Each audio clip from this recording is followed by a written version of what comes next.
Sud Radio 7 Excellent, Judith Belair. Bonsoir les copains, bienvenue dans cet Excellent sur Sud Radio, l'émission qui crée le lien entre les créateurs incarnant l'excellence française et cela sans frontières, vous le savez. Évidemment, ce soir, aujourd'hui, vous allez pouvoir redécouvrir, pour ceux qui ne le connaissent pas, le pionnier de la mode unisexe, celui dont les créations ont joué un rôle clé dans la redéfinition des codes vestimentaires.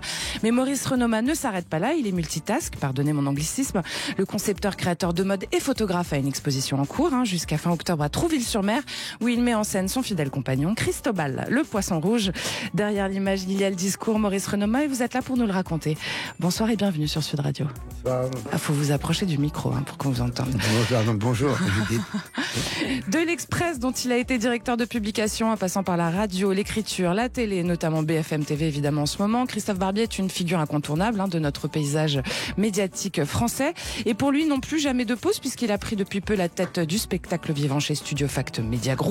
Christophe Barbier, vous produisez également, vous écrivez et vous montez aussi sur scène en vous mettant en scène. Vous arrêtez jamais. En ce moment, vous êtes dans Mozart, mon amour, à voir au Théâtre de Poche Montparnasse tous les lundis à 21h. Est-ce que vous dormez parfois ? Et il m'arrive entre deux, mais il faut dormir peu pour dormir bien. Voilà, bienvenue sur Sud Radio. Merci, Christophe Barbier. C'est excellent. Bienvenue chez vous. Alors, Maurice Renoma, Cristobal le poisson rouge, votre fidèle compagnon, il est arrivé à Trouville-sur-Mer. Alors, Cristobal, il nage à travers des mises en scène spectaculaires, de la poésie aussi, des choses assez cocasses. Mais tout ça pointe les problématiques écologiques qui vous sont chères, en fait, c'est ça ? Oui, donc, il y a quelque temps, je devais faire un hôtel en Malaisie, puis oui. Donc j'ai survolé un petit peu la Malaisie, puis j'ai vu un désastre. Un grand désastre écologique qui rase, les Chinois qui contrôlent la Malaisie plus ou moins économiquement, ils rasent complètement les montagnes, les forêts, donc c'est un peu terrible. Donc, oui, donc puis d'hélicoptères c'est pas mal parce qu'on voit vraiment la destruction du pays complètement. Donc c'est un très beau pays, des belles forêts. Je sais pas si vous connaissez. Mais non, je connais pas. Hélas. Vraiment magnifique à voir. Bon. Et puis c'est là où j'ai pris conscience que ils transforment la nature, ils rasent complètement les forêts et à la place ils mettent des palmiers pour faire de l'huile de palme. Déjà l'huile de palme c'est mauvais pour la santé, mais je pense que dans les cuisines bientôt on va faire des cuisines à l'huile de palme parce que c'est ce qu'il y a de moins cher. L'huile d'olive a triplé de prix, maintenant on va nous contaminer avec l'huile de palme. On fait tout pour nous contaminer, il n'y a pas que ça, mais moi j'ai pris conscience que la mer est envahie de déchets, que l'eau maintenant en arrosant toutes ces huiles de palme, la terre renvoie l'eau qui est transformée. Il y a une marée noire entre la Malaisie et la Thaïlande. C'est un océan de poubelles, de plastique et d'eau. Tout est noir. Et ça va nous revenir. Donc les poissons voyagent un peu dans le monde entier et c'est nous qui allons récupérer tout ça. Et je pense je pense que même les cargaisons qui arrivent pour transporter nos poubelles en Malaisie ou en Inde, ils préfèrent les jeter dans la mer que de les recycler. Donc je suis pas contre le plastique, je suis pour le recyclage du plastique. D'accord. La démarche est différente. Ok. Et Cristobal, du coup, c'est lui qui raconte tout ça, en fait. Ce poisson rouge. J'essaie de le faire d'une manière subtile parce que c'est difficile quand on parle. Je sais, M. Barbier, parle bien, mais moi je parle. C'est pas mon métier. Je préfère le faire d'une manière humoristique, qui est plutôt ma façon de vivre, de manière un peu humoristique, mais de constater, de montrer aux gens d'une manière détournée ce qui nous arrive. Bien sûr. C'est vrai là, ça sert à ça aussi, pour vous. Oui, je sais que le monde est critiqué parce que c'est vrai. On aime ou n'aime pas mon travail, c'est normal. D'accord. Ça ne change pas. Moi, je fais ce que j'ai envie de montrer. Mais ce qui vous importe, c'est pas qu'on aime ou qu'on n'aime pas votre travail, c'est le message que vous faites passer, Maurice Renoma. Tout à fait, oui, non, bien sûr. Donc, je continue à promouvoir justement je prône le recyclage du plastique. C'est-à-dire que les sociétés qui polluent, elles devraient, par contre, prendre des budgets pour. Bien sûr. Mais ça coûte beaucoup plus cher. De recycler les produits que de les fabriquer. D'où le problème. Oui. Bien sûr. Alors si on consigne les plastiques, peut-être la méthode est de consigner les plastiques. Il y a plein de gens qui pourraient travailler d'ailleurs. Et ça, donc, ce qui vous révolte, le but, c'est de le transformer en art pour faire passer le message et faire bouger les consciences, en fait. C'est ça, Maurice Renoma. Je suis un artiste, je pense que. Oui. Complet. Mon message est dans ce sens-là. Maintenant, après, aux gens de d'analyser ou de pouvoir faire quelque chose, mais je ne suis qu'un messager. Et votre but, c'est de participer à la prise de conscience collective, justement? Je suis un des premiers designers. Tous les designers, Oui. on avait envie, enfin nous, c'était la consommation. Donc, je suis un des premiers designers, en tout cas dans la mode. On voulait que tout le monde soit bien habillé, on voulait que tout le monde, dans chaque domaine, dans le design, que tout le monde ait du mobilier, son téléphone et sa voiture. À un moment, on va trop loin, c'est-à-dire que tout le monde, maintenant, les gens ont plus ou moins entre 2 ou 4 voitures. Ouais. Ils ont un téléphone à partir de 5 ans, ils ont des téléphones. Donc, le problème de la consommation, maintenant, elle est trop. Donc, maintenant, il faut déconsommer. Donc, je suis dans la démarche inverse. Christophe Barbier, il y a aussi le rôle des médias dans la sensibilisation du public sur ces enjeux environnementaux. Il y a l'art aussi qui a un rôle à jouer. Finalement, on a tous un rôle à jouer Oui, on a tous un rôle à jouer, mais avec ce sentiment que si on fait un effort chacun de notre côté, ça suffira pas. Et que même si la France devient exemplaire, ça suffit pas dans un monde à 9 milliards d'habitants. Mais c'est faux. C'est faux, faut pas désespérer, il faut être exemplaire dans son coin d'abord et puis tous ensemble ensuite. Moi, je suis allé faire du théâtre il y a quelques mois au Togo, Ghana, donc ce morceau d'Afrique où il y a un immense golfe de Guinée, et on voit tourner comme dans un lavabo les plastiques qu'évoque Maurice. C'est terrible. C'est terrible. On se rend pas compte de ce que l'on provoque par nos comportements de consommation à l'autre bout du monde. Ce sont des pays qui ont aussi leur comportement à remettre en question, et je pense que l'Asie, de ce côté-là, a un gros effort à faire. Donc, les médias ont d'abord organisé le débat contradictoire. Y a-t-il ou pas réchauffement climatique? Est-ce la faute de l'homme? Est-ce qu'on doit faire des efforts? Maintenant qu'on sait qu'il y a un réchauffement climatique. Et maintenant que l'opinion a basculé du bon côté, il y a une pédagogie qui se fait. Moi, je pense que l'éveil des consciences, c'est fait. Maintenant, il faut trouver les moyens de concilier, comme on dit, la fin du monde et la fin du mois. C'est-à-dire, on va dire aux gens, on va consigner vos bouteilles plastiques, tout le monde va dire oui, formidable. Puis après, ils vont regarder combien ça leur coûte, s'ils rentrent pas la consigne, s'ils oublient, s'ils ont un problème, et ça va râler. Donc, faut piloter entre ces deux écueils, et c'est pas simple. Maurice Renoma, vous, il y a une interaction quand même entre l'art visuel que vous travaillez et justement ce monde des médias et cette sensibilisation globale du public qu'on cherche à réveiller pour l'action concrète. Vous, qu'est-ce que vous auriez comme idée, par exemple, concrète? Non, mais je pense que c'est le public, la réaction du public qui va faire que que les grandes compagnies vont intervenir et les gouvernements vont intervenir, parce que en fait, on prend tous de l'étude de marché. Les politiciens, c'est pour être élus, qu'est-ce qu'il faut faire? Je pense qu'il y a une prise de conscience. Moi, je suis un intervenant, mais je pense que cette prise de conscience, elle est là depuis quelques années. Elle n'est pas là depuis une dizaine d'années, et que toutes les marques maintenant, elles pour exister, en tout cas pour se faire connaître et pour se faire admirer, et pour que les gens puissent avoir de la considération pour ces marques, elles y vont toutes dans ce sens-là. Moi, le premier, peut-être, mais en tout cas, on a pris conscience, et c'est inévitable. Donc, il y a je pense que ces nouvelles générations, elles n'accepteront pas elles vont se battre avec les parents. D'ailleurs, chaque génération se bat avec la précédente. Oui, la précédente. Donc il y a une réaction des jeunes, et je pense que tout va suivre. Ça ne peut pas exister autrement, je pense. Que et vous, c'est des choses que vous avez intégrées dans votre création, Maurice Renoma, dès que vous avez ouvert votre première boutique en 1963. Moi, c'est des réflexions que vous aviez. Je n'ai jamais fait de marketing. Ouais. Là, c'est du marketing quand même. Mais je n'ai jamais fait de marketing. Je n'ai fait que des choses qui me plaisaient. Je pense que c'est très agréable d'être entier, puis de ne pas faire de concessions. Je n'ai jamais fait de concessions dans mon travail. Même si ça ne marche pas, ben, c'est pas grave. Le principal, je me fais plaisir en créant. La création, c'est se faire plaisir, c'est pas de créer pour les autres. Donc je ne suis pas du tout... je ne peux pas créer pour les autres, je peux créer que pour moi, en fait. D'accord. Donc quand vous avez commencé à créer des costumes, par exemple, c'était pour vous, quoi. Oui, vous avez commencé très tôt, d'ailleurs. Quand j'en avais assez de faire des costumes, j'ai fait des cravates, j'ai fait des sacs. J'ai tourné un peu dans tous les domaines. Étant donné que j'ai une longue carrière, je suis obligé de toucher d'autres domaines, sinon je prendrais des cravates toute ma vie, ça serait pas drôle. Ou des écharpes rouges.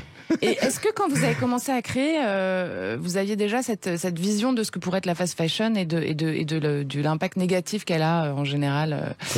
Non. Donc ça, en fait, vous avez commencé à faire des modèles uniques, mais sans y penser forcément. Non, on est parti du principe qu'on aimerait habiller la terre entière. Donc même pas. Au début, c'était l'école, après c'était la famille, l'école, les amis. Après, c'est arrivé.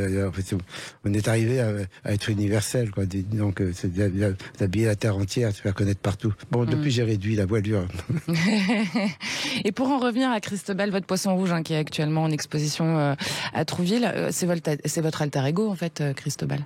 C'est vous, quoi. Oui, c'est un messager, mais il est en plastique, donc tout le monde veut le voir. Enfin, c'est un poisson banal en plastique, mais il est vrai que si je le mettais, je pense que je ne peux pas faire une statue à les gens pour le voir, mais c'est la banalité, en fait, qui fait l'originalité. D'accord. C'est ça qui est incroyable, c'est quelque chose qui... Rendre le commun merveilleux. On a plein de choses autour de nous... assez banal. Banal qu'on peut rendre vivant. Ouais. Et même en faire un dieu, quoi. Ouais, qu'on peut transcender, quoi. Alors, je me demande si maintenant, si Dieu c'est pas le poisson rouge maintenant. C'est curieux d'avoir pris un poisson animal muet. Ouais. Muet, pour exprimer un message. C'est pratique à voyager. Là, alors il a 3 tailles. Il est comme ça, il est comme ça, il est comme ça. Il a 3 tailles. Et pourquoi 3 tailles alors? Il a fait des petits. Ok. Non, pour les voyages, donc c'est des petits en fonction des voyages, quoi. Oui. Puis je le mets dans ma poche ou je le mets dans la valise. C'est un bon compagnon. Je trouve ça génial. Bien voilà, Sud Radio, c'est excellent, vous l'aurez compris, chers auditeurs. On le prouve d'ailleurs en compagnie du designer, photographe et créateur Maurice Renoma et du journaliste politique, producteur et comédien Christophe Barbier. Surtout, vous restez là, nous on revient tout de suite. Sud Radio, c'est excellent, Judith Belair. Merci d'avoir choisi Sud Radio, c'est excellent. Et vous êtes chez vous avec le créateur de mode, photographe et scénographe Maurice Renoma et le journaliste politique qui monte sur scène au théâtre, Christophe Barbier. Alors Christophe Barbier, je le disais en introduction, on peut vous voir actuellement tous les lundis à 21h dans Mozart, mon amour, au théâtre de Poche Montparnasse à Paris. C'est une pièce musicale que vous avez écrite aussi, mise en scène. Alors vous êtes sur scène avec la soprano Pauline Courtin et le pianiste Vadim Cher. Pourquoi ce projet en particulier? Pourquoi ce projet musical, Christophe? Par amour de Mozart, d'abord, et puis par amitié pour Philippe Tesson, qui dirigeait ce théâtre, qui a disparu, et après lui, on a voulu faire ce projet. D'accord. Et ce projet raconte la vie de Mozart, mais raconte la vie de Mozart à travers un personnage injustement méconnu que j'interprète, qui est le deuxième mari de la veuve de Mozart. Constance Mozart s'est remariée avec un diplomate danois qui était arrivé à Vienne comme attaché d'ambassade après la mort de Mozart, qui a découvert Mozart, qui est tombé amoureux de l'œuvre et de l'homme, de manière posthume. Il a voué sa vie à Mozart, en épousant sa veuve, et puis en rédigeant la première biographie de Mozart. Alors nous avons inventé une situation où ce diplomate danois, von Nissen, et Constance Mozart viennent devant le Conseil impérial de la musique d'Autriche pour plaider la cause de Mozart et dire il faut continuer à jouer du Mozart, il faut faire des statues de Mozart, il faut organiser des concerts de Mozart. Parce qu'après sa mort, il était en souffrance? Ah, il a été un peu menacé d'oubli, comme tous les compositeurs à l'époque, ils voulaient du neuf, les gens. Quand on mourait, on était très vite oubliés. Et sa veuve s'est battue pour qu'on continue à jouer du Mozart, et jusqu'au milieu du 19e, ça a marché. Puis elle a disparu elle-même, et Mozart a eu son éclipse jusqu'à ce qu'on le redécouvre au milieu du 20e siècle. Mais nous racontons cette bataille pour la mémoire de Mozart. C'est un plaidoyer. C'est un plaidoyer pour la gloire de Mozart, avec au passage de grandes œuvres de Mozart qui sont interprétées par la soprano et par le pianiste. Donc on va découvrir l'Enlèvement au sérail, Così fan tutte, Don Giovanni. On a le meilleur de ces opéras, et on se rend compte à quel point Mozart est universel, parce que nous connaissons tous des morceaux de Mozart, même si nous ne savons pas toujours que c'est de Mozart. Bien sûr. Et quand on écrit une pièce telle que celle-là, justement, je rappelle le titre, Mozart, mon amour, les éléments dramatiques qui font que vous allez captiver le public, c'est comment est-ce qu'elles ont été créées, par exemple, ces grandes pièces musicales? D'abord, il faut avoir l'idée d'une situation. Voilà. Moi, je me suis dit, tiens, nous sommes en 1804, Mozart est mort déjà depuis 13 ans, et il faut l'éviter de tomber dans l'oubli. Et pour lui éviter de tomber dans l'oubli, on va avoir ce plaidoyer, cette audience, pour savoir si on doit oublier Mozart ou restaurer la mémoire de Mozart. Une fois que vous avez la situation, ça va.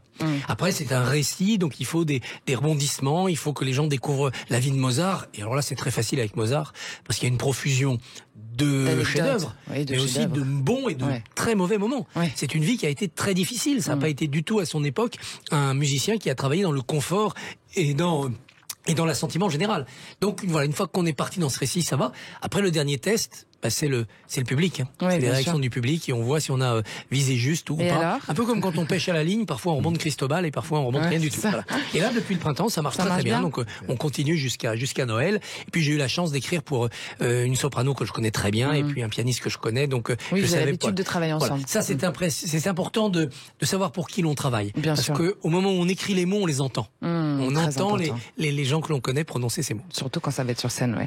Et est-ce qu'il y a des éléments comiques alors justement dans cette pièce où oui, parce que Mozart était un chenapan. Voilà. Et donc on a quelques extraits de la correspondance de Mozart, pas trop, mais qui sont assez édifiants. Par exemple, quand il écrit à sa cousine, veuillez pardonner l'écriture, mais voilà 22 ans que je chie par le même trou. Et donc, alors évidemment, ça choquait beaucoup.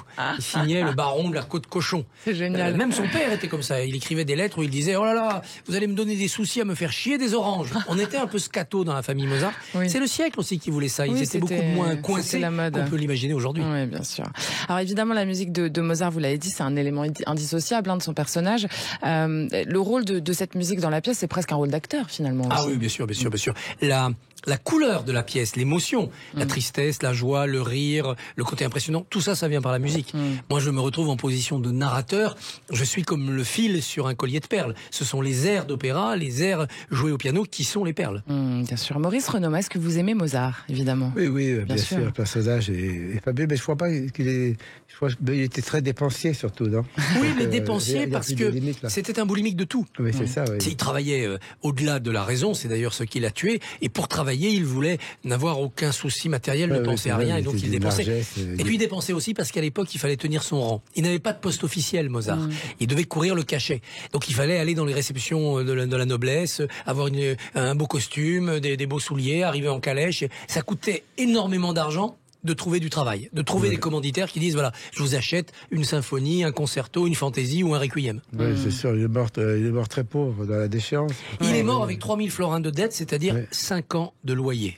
Et voilà ce que sa veuve a dû assumer derrière. Il avait eu 6 enfants, 2 seuls ont survécu. Et elle a eu beaucoup de mérite, Constance Mozart, parce qu'elle a repris sa carrière de cantatrice et elle s'est battue pour qu'on n'oublie pas Mozart, qu'on continue à jouer Mozart, qu'on ne le plagie pas, qu'on ne recopie pas les partitions sans payer des droits. Ça a été une lutte acharnée. Oui, c'est ça. Maurice Renoma, vous avez un petit point commun avec Mozart. Vous êtes un peu un chenapan, vous aussi, on peut le dire. Oui, tout à fait. Mais dans la création multiple comme ça, et puis dans la recherche toujours d'aller plus haut. Non, mais c'est vrai, j'aime bien le personnage. Mozart, je me reconnais de temps en temps un peu, mais pas assez.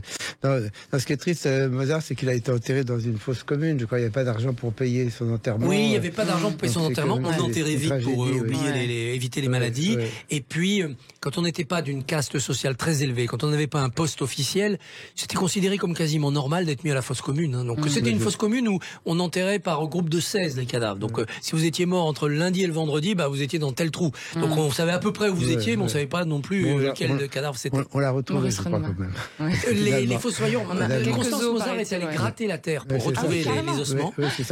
C'était l'hiver, il est mort en décembre, elle a pas trouvé, et un fossoyeur 15 jours après lui dit voilà, j'ai réussi, voilà le crâne de votre mari. Et aujourd'hui au Mozarteum de Salzbourg, on trouve le crâne de Mozart. On n'est pas sûr à 100%, mais il est probable que ça soit quand même le sien. Christophe Barbier, quand vous décidez d'un sujet, il faut que ça soit un sujet qui vous porte en fait. Quand vous écrivez une pièce, en l'occurrence, en plus vous vous mettez en scène, donc se mettre en scène soi-même, c'est pas toujours très simple non plus. Donc il faut vraiment que vous soyez complètement porté, transporté par le sujet que vous choisissez, j'imagine. Ah oui, complètement. Ouais. Là, la pièce sur Mozart, comme je suis en position de narrateur, l'essentiel de la mise en scène, c'est l'interactivité avec le public. Le public, c'est le jury du Conseil impérial. Ils vont devoir voter. On garde Mozart ou on oublie Mozart. Donc je les associe. Donc la mise en scène s'est faite pratiquement quand la première a commencé, avec le public, pour donner la tonalité. Dans des pièces plus complexes, notamment dans des pièces où on est 5-6 en scène, il faut un metteur en scène. On ne peut pas jouer et être metteur en scène, c'est très compliqué. C'est très compliqué. J'ai eu la chance de jouer Paul Morand pendant 6 mois avec Caroline Sillol. Heureusement qu'Anne Bourgeois était là pour nous mettre en scène, parce que on ne s'entend et on ne se voit pas bien quand on est sur le plateau. On se demande comment font les comédiens qui le font. D'ailleurs, on imagine que peut-être ils se font filmer pour mieux se voir ensuite. Oui, il y a ça. Ils ont parfois des assistants qui sont de très bons conseillers. Il y a aussi l'expérience qui joue quand on a fait plusieurs années de ce type de travail. Et puis ça dépend aussi des œuvres. Il y a des œuvres où le comédien qui interprète un rôle, il se met par le rôle au centre de l'action. Donc il peut en jouant mettre en scène puisque tout se passe autour de lui. Il est le nombril de cet être vivant qui s'appelle le spectacle. Il y a des pièces où c'est pas possible. Alors vous êtes, on le sait, Christophe Barbier, journaliste politique, vous êtes souvent du coup amené à rapporter des faits, analyser des événements, etc. Il y a aussi un processus d'analyse quand on crée, quand on écrit.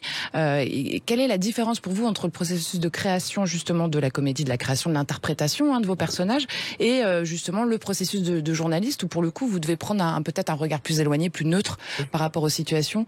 La différence entre les deux. Il y a une différence fondamentale, c'est qu'au théâtre on n'est pas obligé d'être d'accord avec le personnage que l'on va incarner, que l'on va défendre. On le défend. On l'aime, on veut être à fond ce personnage. On ne joue pas à reculons, mais on n'est pas forcé d'avoir ses goûts, ses défauts ou ses opinions. J'ai joué Paul Morand, qui était un grand écrivain, mais un affreux collabo.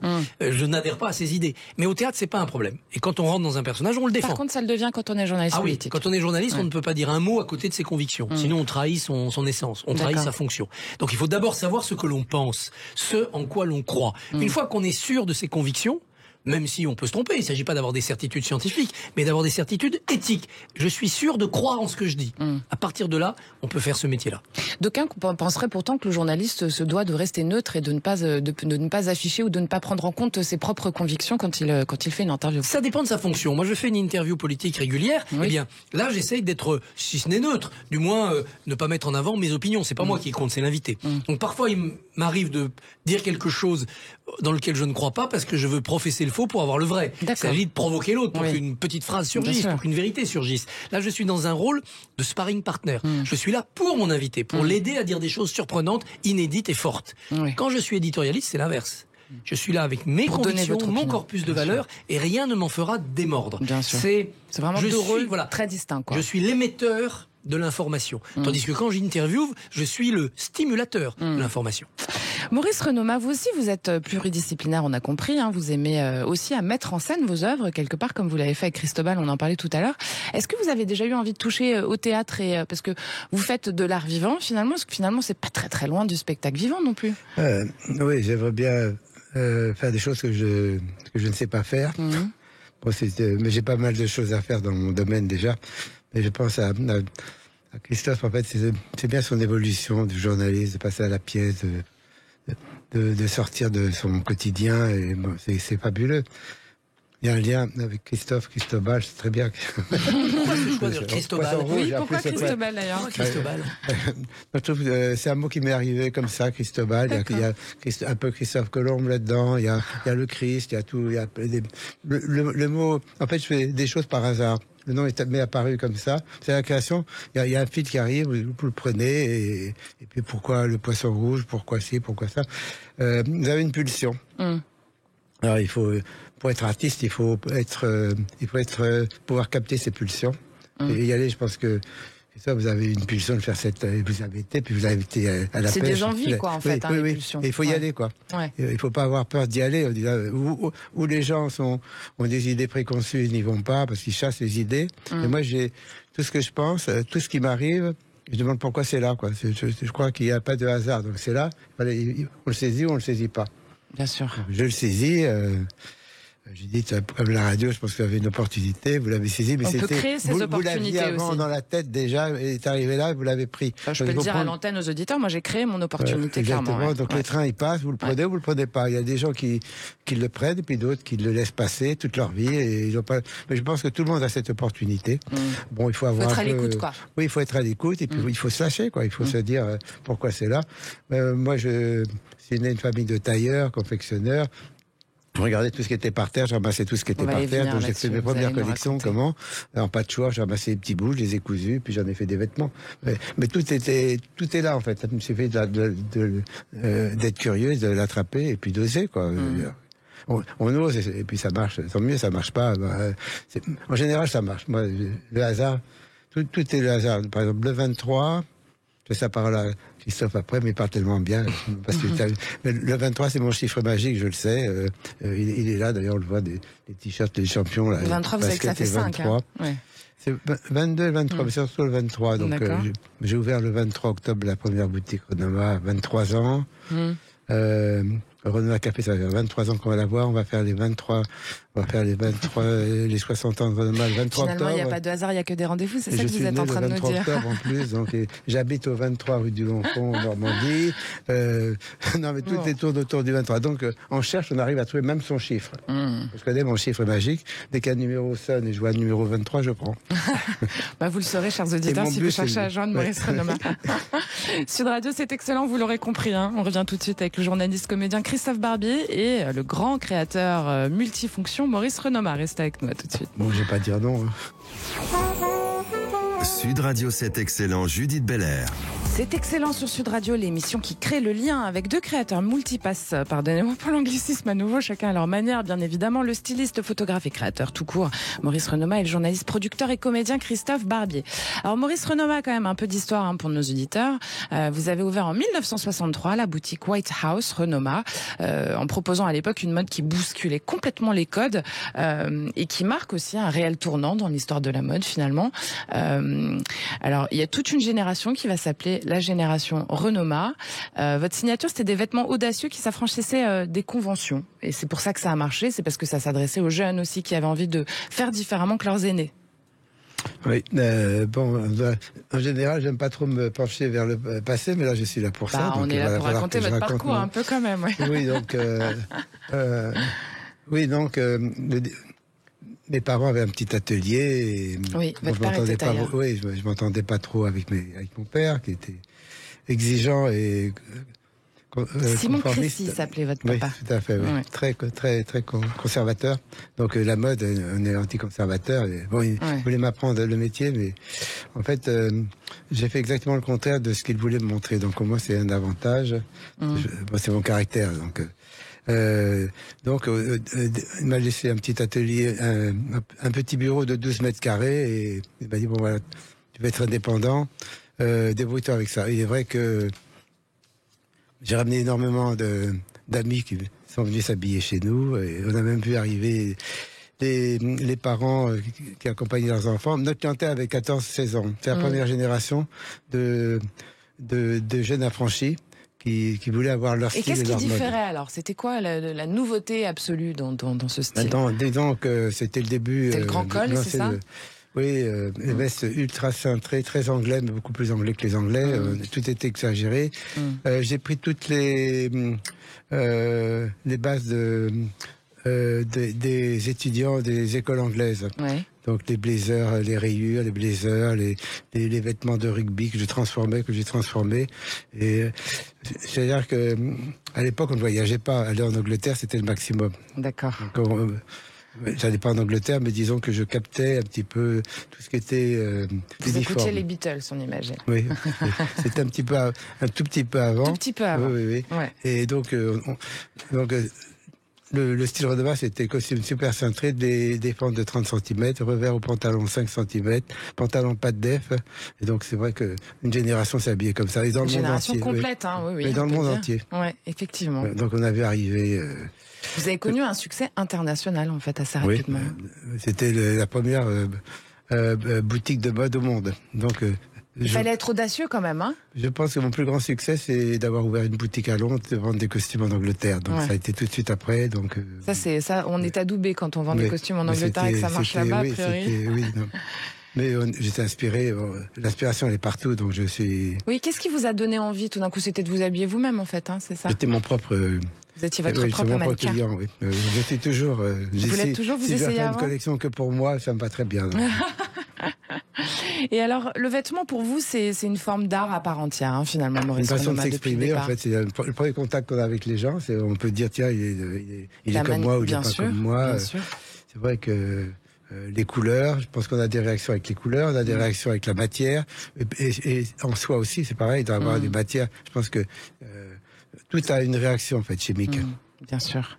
Comme l'écharpe rouge de Christophe Barbier, ici présent. Mais les bleu, blanc, rouge, quand même, c'est très étudié tout ça, oui. Donc, non, mais moi, je suis international, donc j'avais pas de critères, j'avais pas aucune limite. Ouais. Et surtout, et anticonservateur. C'est-à-dire que tout est fait pour en fait, on n'est pas des créateurs, parce que le mot est trop gros. Je trouve qu'on est des assembleurs, parce que tout existe, en fait. Donc, le mot créateur, il faut le garder ça pour des choses plus importantes que... Si vous le dites. Ouais, je pense qu'on est des assembleurs, et j'assemble bien, je sais manipuler. J'ai de la chance de sentir... Des choses viennent, en fait, il n'y a qu'à remuer, et les choses arrivent comme ça, par magie, quoi. D'accord. Bon. La magie un peu provoquée quand même. Alors Christophe Barbier, vous, on l'a dit, hein, donc le théâtre, la télé, la radio. Puis alors, ça fait aussi 1 an que vous avez lancé une toute nouvelle filiale chez Studio Fact, donc média. Hein, c'est Studio Fact Live Spectacle. En fait, vous lancez la filiale spectacle vivant chez eux. C'est un nouveau rôle pour vous, totalement. Oui, tout à fait. C'est un nouveau choix. Pourquoi ce choix de la production, d'ailleurs? D'abord, c'est les hasards des rencontres de la vie. Hein, pour Maurice, c'est très important. Je jouais une pièce de théâtre, je jouais joué le rôle de Georges Mandel face à Léon Blum. Il y avait dans la salle Roxane Roisse, qui dirige le Studio Fact avec Jacques Aragonès. Elle a vu cette pièce et elle a dit, mais à Studio Fact, il nous faut aussi du spectacle vivant. Il y avait déjà de l'information, du magazine, du documentaire, il y avait de la fiction, télé, cinéma. Il venait de créer une maison d'édition, une filiale de podcast, le spectacle vivant. Ah oui, le spectacle vivant, c'est naturel. Et l'idée, c'est de partir des histoires vraies et de les décliner sous le plus de formes possible. Une histoire vraie peut donner un documentaire, un film de cinéma, un livre, un podcast et un spectacle vivant. Alors tout ne donne pas tous les enfants possibles chez Studio Fact, mais on essaye de venir sur le spectacle vivant. On a commencé en coproduisant une pièce de théâtre qui s'est jouée avec beaucoup de succès à Avignon cet été, qui a même eu la palme du meilleur spectacle du Festival Off d'Avignon, qui s'appelle Rentrée 42. Ça raconte la rentrée scolaire d'une école primaire à Paris en septembre 1942, c'est-à-dire après la rafle du Veldiv. Et là où on attendait plus d'une centaine d'élèves, elles sont 14. Toutes les autres, c'est une école de jeunes filles, toutes les autres ont été raflées et déportées. Comment les institutrices, comment la directrice, comment le rectorat aux ordres de Vichy va gérer cela? C'était le propos de cette pièce. On est très fiers de les avoir accompagnés à Avignon. On va essayer de les faire venir à Paris. Comment vous les avez choisis, eux, par exemple? Comment choisissez vos spectacles? Là aussi, c'est les textes qui viennent à nous et qui souvent sont en recherche d'une production ou d'un complément de production. Et nous sommes ravis de les accompagner, mais de leur donner aussi une autre dimension. Par exemple, Rentrée 42, on est en train de bâtir un documentaire. Et ça y est, d'aller voir derrière la fiction ce qui s'est réellement passé avec de vrais témoignages, de vraies archives pour cette rentrée scolaire de 1942 à Paris, si tragique. C'est un angle mort, hein. Tout le monde a mis un couvercle dessus. Et puis on va essayer d'aller plus loin dans d'autres directions. On écrit aussi d'autres pièces en ce moment. Moi j'ai écrit une pièce qui est une pièce sur Jean-Luc Mélenchon. C'est un seul en scène. Jean-Luc Mélenchon est en septembre 2026. Ah non, j'ai pas la carrure pour ça. Il faut quelqu'un qui est du coffre. Nous sommes en septembre 2026. Jean-Luc Mélenchon doit dire à 20h s'il est candidat ou non en 2027 à la présidentielle. Il est réfugié dans sa maison de campagne, il refait sa vie. Et voilà. Et c'est le récit de sa vie par Mélenchon. Je suis resté très proche de la vérité. Et on va pourquoi Mélenchon, Christophe Barbier? Parce que c'est un personnage. Dans la politique, il y a beaucoup d'acteurs. Il y en a d'autres, hein. Il y a quelques comédiens. Mais des personnages, il y en a pas énormément. Il faut être tribun. Il faut avoir une épaisseur, une vie. Il faut avoir eu des blessures, des coutures, des cicatrices. Il faut avoir une dimension, être effrayant ou séduisant. C'est pas une histoire d'idées communes a priori là, même si vous avez une écharpe rouge. Voilà, non, c'est pas du tout une proximité idéologique, mais je m'efface derrière mon sujet. C'est l'être humain Mélenchon et l'homme politique Mélenchon que j'ai voulu faire surgir des propres mondes Mélenchon. Il est haut en couleur, quoi. Il est haut en couleur. Il y a derrière des idéologies puissantes et qu'on peut contester, bien sûr. Il y a aussi un être humain avec ses blessures. Et c'est ça qui est intéressant à faire surgir, parce que les politiques cachent toujours leurs faiblesses et leurs blessures. Et c'est là où le théâtre peut permettre de regarder ce qu'il y a derrière l'homme politique, c'est-à-dire un être humain. Et on voit bien que derrière Jacques Chirac, il y avait un être humain avec ses blessures. Derrière Mitterrand, il y avait des montagnes de secrets. Et derrière Mélenchon, il y a aussi autre chose. Il y a quelques trucs. Et ça, c'est un des prochains projets de Studio Fact. On a hâte de découvrir. Pour l'édition et j'espère pour la scène. Très vite. Maurice Renoma, quand on écoute Christophe Barbier parler et qui a choisi Mélenchon justement parce que c'est vrai qu'on n'a pas tendance à penser que c'est un homme blessé aussi.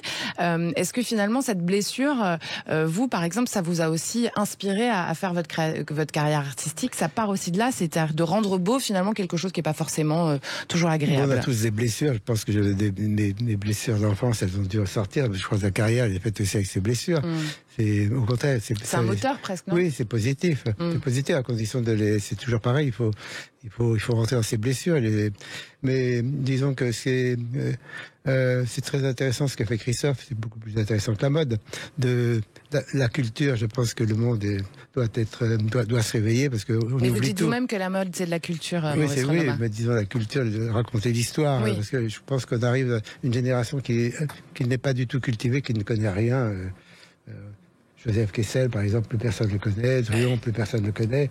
Parce que, en ce moment, on engage des gens, parce que j'ai une équipe qui est très fidèle, mais qui est fatiguée. Donc, on réengage de nouvelles générations de créateurs que j'essaye de former.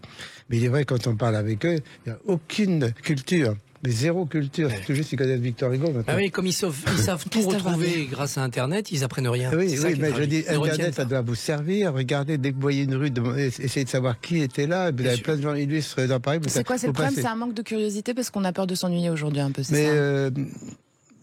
Sincèrement, je ne peux pas savoir pourquoi, mais il y a des milliers de raisons. Ils ont leur culture à eux. Nous, on n'a pas leur culture, c'est pareil. Nous, on pourrait se rencontrer dans la culture des jeunes, mais on n'a pas cette culture. Parler avec eux, c'est un autre monde. Ils sont là sur leur téléphone. ils ont une arme magique. Le téléphone, c'est magique. Ils ont tout là. Ils peuvent tout faire. Ils peuvent créer des sociétés. Ils peuvent se cultiver. Mais il leur manque la curiosité. Ou peut-être le rejet de ce qui s'est passé avant. Parce que chaque génération, la nouvelle génération qui arrive, elle n'est pas contente. Qu'est-ce que c'est que ça? Quel monde on nous laisse, etc. Nous, c'était la génération d'après-guerre. Je suis content que vous fassiez des pièces des années 42, qui est ma génération à moi.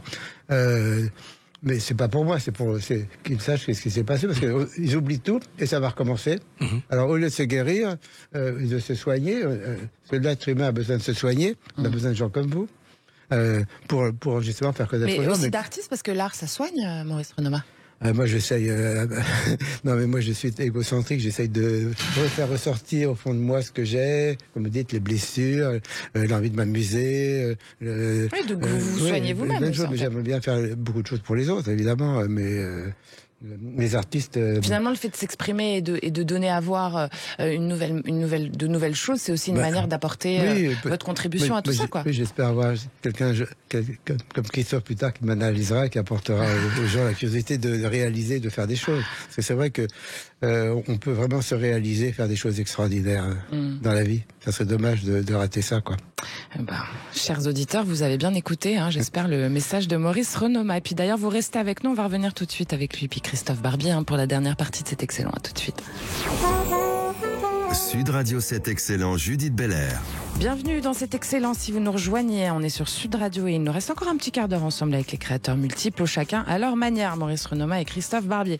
Alors Maurice Renoma, on le disait justement, vous êtes fils du tailleur et confectionneur Simon Crécy. Et alors le début quand même, parce que c'est intéressant de revenir à la jeunesse, c'est qu'à 15 ans, vous avez commencé à confectionner des vêtements en suédine ou en loden. Alors vous allez m'expliquer ce que c'est déjà comme matière, dans un style justement typiquement anglais.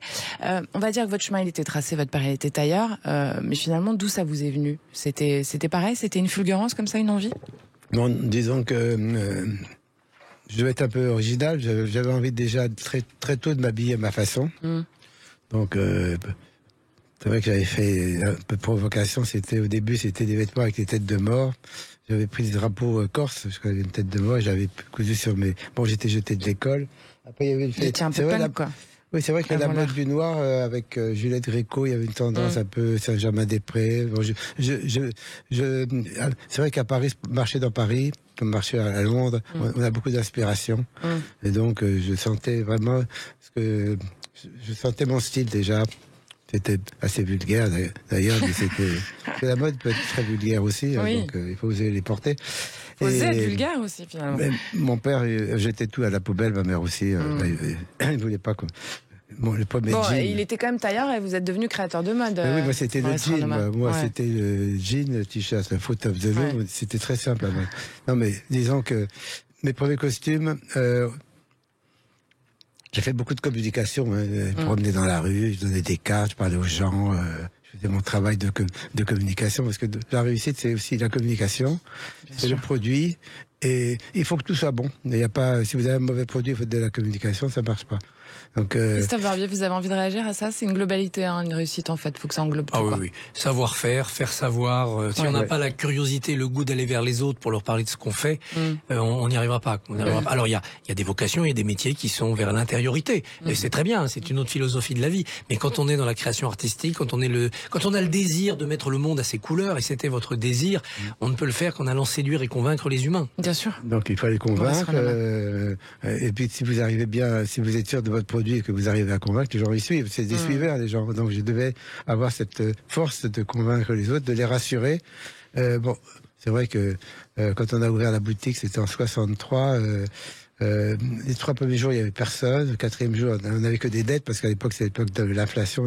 Donc il fallait que ça tourne très vite. Au bout de 1 mois, très peu. Puis d'un seul coup, j'ai vu arriver le premier client. Alors, il m'a commandé 3 costumes, j'étais content. Le problème, c'est que moi, j'étais ravi. Je disais, mais j'ai vendu 3 costumes, etc. Et le type m'a pas payé. Et il est connu comme type. J'ai envie de dire son nom parce que c'était vraiment... Oui, il y a prescription. Oui, vous pouvez y aller. Albert Koski. Voilà, Albert Koski, si vous écoutez. Et le premier client qui est rentré au Renoma Café, quand on a ouvert...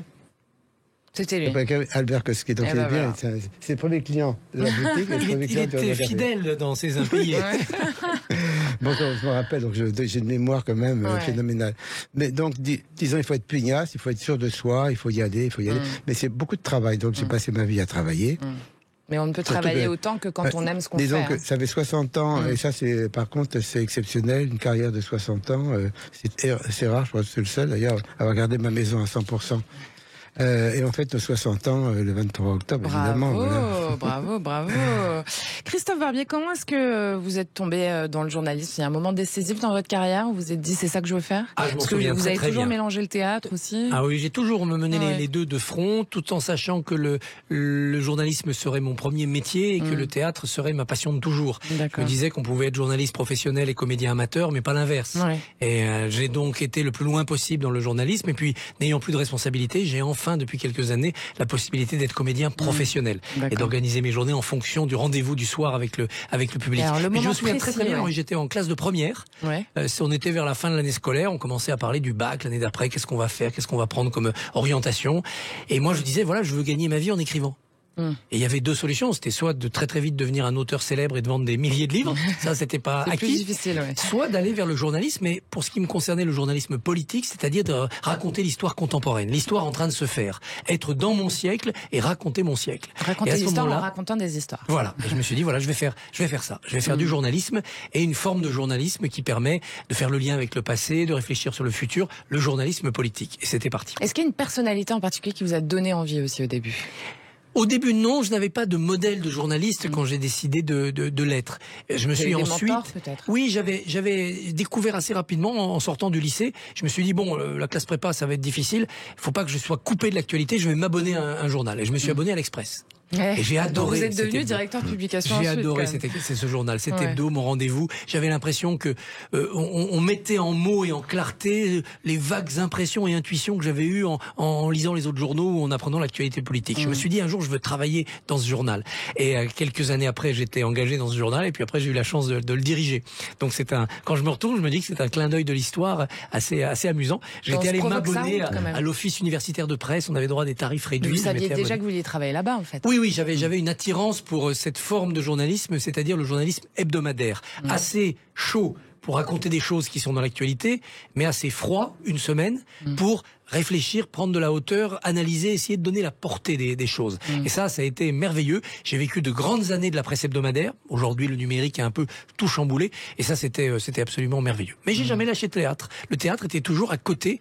La nuit du jour, c'était le complément. C'était le pile et face, ma vie. C'était pile le journalisme, face le théâtre. Et l'un ne pouvait pas aller sans l'autre. Et le lien de tout ça, en fait, c'est l'envie, c'est ça? C'est-à-dire que quand on décide quelque chose, on s'en donne les moyens, on peut y arriver, c'est ça que vous dites? Oui, il y a l'envie, il y a une recherche d'équilibre aussi. C'est-à-dire que plus je travaillais pour la presse, plus je faisais de théâtre. C'était pas des vases communicants.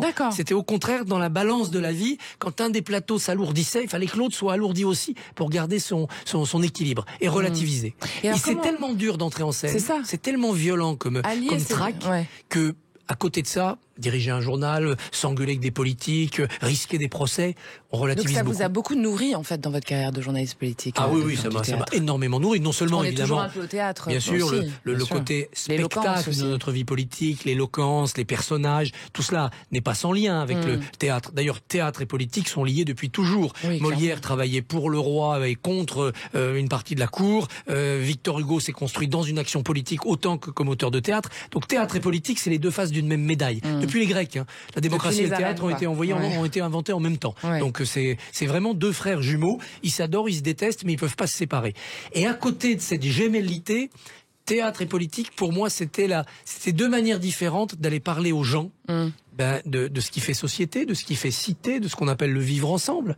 Quand vous êtes avec un public ou avec des lecteurs, quand vous êtes avec des électeurs ou avec des spectateurs, c'est la même chose. C'est comment nous tous, individus si différents, on évite de se taper dessus et de s'étriper, et on essaye de faire quelque chose qui s'appelle une société. C'est la même chose.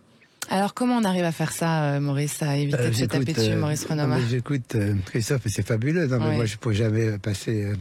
être dans une pièce, je pourrais pas peut-être faire une pièce parce que je rentrerais dans la pièce et je pourrais l'imaginer. Je très bon sur scène. Non, mais acteur, on arrive sur scène, il y a 500 personnes ou 300 personnes qui vous regardent comme ça, donc jamais je pourrais faire ça. Non, il faut se jeter. Dans ce cas-là, c'est Se jeter dans le bain. rideau, Ouais. il faut y aller, quoi. Oui, il faut y aller, on y va en chair et en os. Si je peux l'éviter, c'est vraiment pas mon truc. J'irai pas parce que Vous j'ai êtes pas derrière envie. votre objectif, vous. Mais il faut être derrière. Ça par nous contre. amène à la dernière question de cette émission. J'aurais bien continué longtemps avec vous, mais hélas, on a le temps qui nous rattrape. Alors, on essaye de répondre assez succinctement. Maurice Renoma, que dirait l'adulte que vous êtes aujourd'hui à l'enfant que vous étiez? Ouais, je peux pas dire grand-chose parce que je reste toujours assez enfant. D'accord. Mais alors, qu'est-ce que vous vous dites à vous-même? Non, mais Vous continuez à vous raconter des j'ai de la histoires. passion. Je joue au ping-pong, comme je joue de mieux en mieux d'ailleurs. Je joue aux échecs de plus en plus mal, ça c'est autre chose. Mais j'ai deux passions. Et ces deux-là, je joue depuis mon Donc, enfance. votre message, en fait, c'est de rester enfant. Bah oui, non, mais C'est ça, le secret. je fais du sport et j'ai le côté intellectuel des deux parce que les échecs, c'est en fait même pour les enfants, il faudrait qu'ils fassent ping-pong, c'est très bien parce que c'est pas le tennis, il faut des cours, il faut déranger une table de ping-pong, on peut la mettre n'importe où et on peut s'amuser énormément. D'ailleurs, aujourd'hui, il y a eu Madame Brigitte, notre présidente, avec la reine d'Angleterre. Oui, quand la reine est venue, elles ont Ouais. joué au ping-pong toutes les deux. Je dis pas, c'est vraiment ma passion, ping-pong, échec, mais ça permet d'être physiquement d'être au top Ouais. et au point de vue cérébral, Donc, pas mauvais. ce que vous diriez à l'enfant, c'est continue le ping-pong et les les échecs. échecs, c'est très bon. Non, les échecs, c'est très bon pour l'esprit. Parce que même si vous perdez ou que vous gagnez, vous avez appris en tout cas. Voilà. Et vous, qu'est-ce que vous lui diriez, Christophe Barbier, à cet enfant que vous étiez? Ah, je lui dirais, tu as tenu presque toutes les promesses que tu t'étais faites. D'accord. Quand j'étais adolescent, au fin fond de la Haute-Savoie, que j'avais le nez en l'air la nuit pour regarder la pleine lune et que je me faisais des promesses de ce que devait être la vie, je les ai presque toutes tenues. Ça, c'est bien. Bravo. Voilà, ça j'en suis fier. Je me suis toujours dit qu'il fallait pouvoir mourir à chaque instant en se retournant et en se disant Ça va. j'ai vécu. Voilà, j'ai vécu. Je l'ai J'ai fait. eu une et même plusieurs vies. J'ai eu ma part. Merci, au revoir. Bravo. Bah écoutez, merci, pardon messieurs, Bravo, de votre venue par ici. il a très bien fini. Hein. Ah, bah oui, c'est je un savais bon mot de la fin. Je savais qu'il était brillant. Maurice Renoma, Christophe Barbier, merci. Revenez quand vous voulez. Vous êtes ici chez vous, évidemment. Merci, Judith. C'était Merci, excellent, merci. chers auditeurs sur Sud Radio, jusqu'à fin octobre à Trouville-sur-Mer. Vous pourrez retrouver Cristobal, le poisson rouge de Maurice Renoma. Et puis, si vous avez envie de voir Christophe Barbier au théâtre, c'est tous les lundis à 21h dans Mozart, mon amour, au théâtre de Poche Montparnasse à Paris. Merci à tous, chers auditeurs, d'être là au rendez-vous comme chaque dimanche. C'est excellent et de retour évidemment la semaine prochaine. Et puis, merci à Benoît qui réalise pour vous aujourd'hui. Bravo à Sud Radio, ses équipes. Vous pouvez tout réécouter, podcaster, Deezer, sudradio.fr, YouTube, etc. Bisous les copains. À la semaine prochaine.